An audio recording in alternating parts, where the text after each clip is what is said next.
السلام علیکم. د راشد خان جادوګري توپ اچونې چنای له ماتې سره مخ کړه. دوستانو که چیرته تاسې د راشد خان مینوال یئ نو دا ویډیو لایک کړئ او چینل ضرور سبسکرایب کړئ.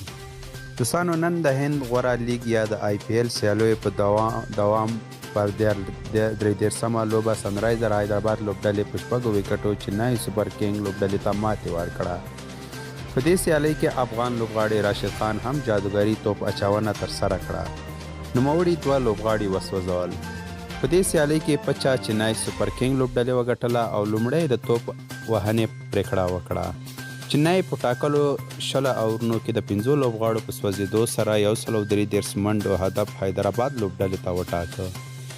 د چنای سوپر کینګ لوبډلې لپاره په توپ وهنه کې نن شین واټسن 11 منډې، دغه راز پاپ ډوپلیسي 45 او امبترایډو 25 ناسوځېدلې منډې جوړې کړې.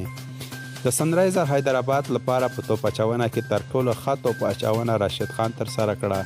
راشد په 4 اورونو کې 18 منډې ورکړې او 2 مهم لوبغاړي وسوځول او د لوبې تغییر کوونکې جایزه هم خپله کړه.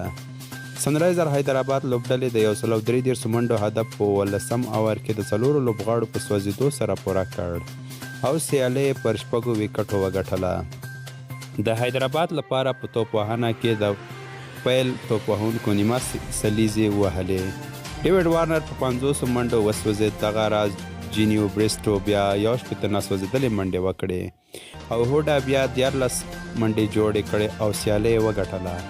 د چنای سوپر کینګ لپاره په توپ اچونه کې عمران طاهر 2 لوبغاړي، دغه راز 4 او کرن شرما هم 1 لوبغاړی له مخې پورته کړ، خو لوبه یې وبایلله.